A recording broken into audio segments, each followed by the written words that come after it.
What's up, ladies and gentlemen? Welcome to GKN, where we cover and break down all things Game of Thrones. So if you enjoy Game of Thrones as much as me, you should consider subscribing. Now that that's out of the way, today we are discussing which main characters are most likely to die in the final season of Game of Thrones. So stay tuned and enjoy.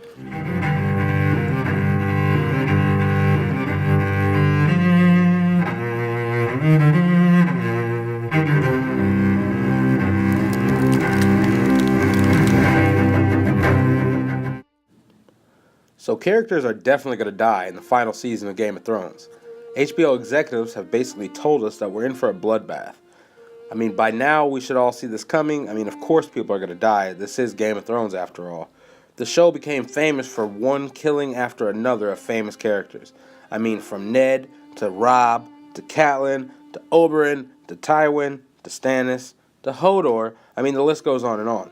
Even characters who've beaten the odds now have targets on their backs. So the question isn't whether characters will die, but how many and how gruesome. So first off, we got the Mountain.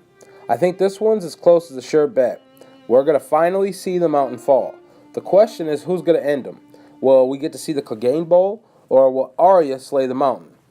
Or, just throwing this out there, does the Night King make it to King's Landing and take control of him, turning him on a gang of Lannister men?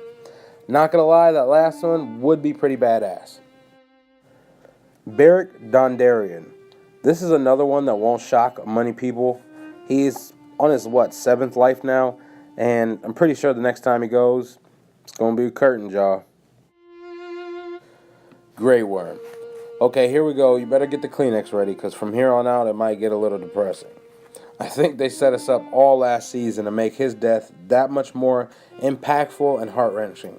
We've seen him finally truly be happy for the first time in his entire life. And I think he actually will go out in the battle with the Night King, in my personal opinion. Euron Greyjoy.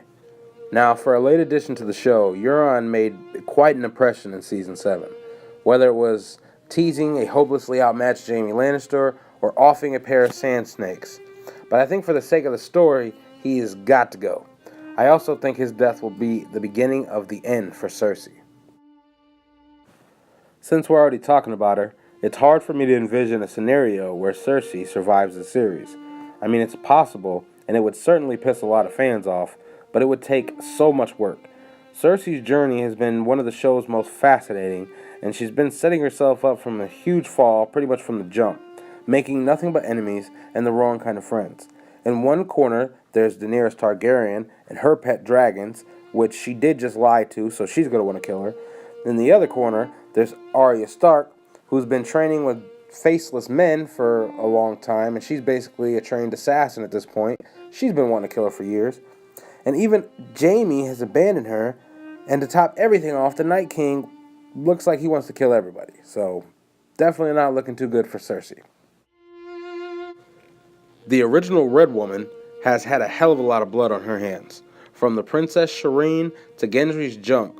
And in a world where the innocent suffer, but their tormentors usually find themselves facing far more gruesome fates, Joffrey, Ramsay, and Walder Frey come to mind, surely it's only a matter of time before she will be forced to face her punishment. The Night King. As the big badass of the series, surely he has to die before it's over, right? At first glance, the answer has to be yes.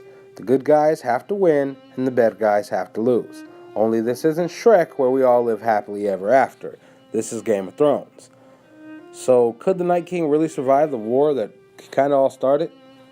I don't think so, personally, but there is one more huge twist to come, and I think it's got to do with the Night King's identity. So, who knows? Jaime Lannister. Now, Jaime is kind of a toss-up. I want and will understand if he survives. Along with the Hound, Jaime has went through arguably the biggest character change in the series. But with that being said, he still pushed a 10-year-old off a tower because he was caught screwing his sister. And he killed his own cousin just to get away for a bit. And even after most of his character change had already happened, he still threatened to launch a newborn into a castle wall just so he could go back to his sister he's still screwing.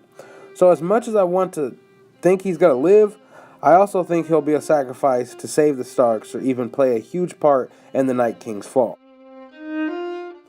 It's a pretty safe bet. Jon will play a huge role in the endgame, and it's also a toss-up on whether he will live or die.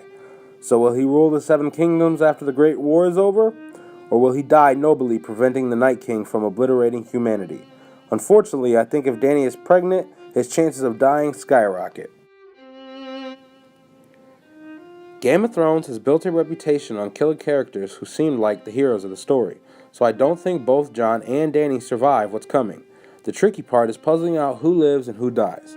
But if you look at just last season alone, some would say she was the villain. I mean, especially to the Tarleys. Will she burn all the free folk because they won't bend the knee? Just saying, that was a bit much. But I'll end with this quote from her. "My dragons are the only children I will ever know." If she dies in childbirth like people think, she won't have gotten to know her child before she dies. So her dragons will be the only children she's ever known. So that's going to wrap it up for this video, guys. I hope you enjoyed. Let me know what you think in the comment section. If you did enjoy this video and would like me to do one on who I think is going to survive the series, also let me know in the comment section. Thanks for watching. Until next time.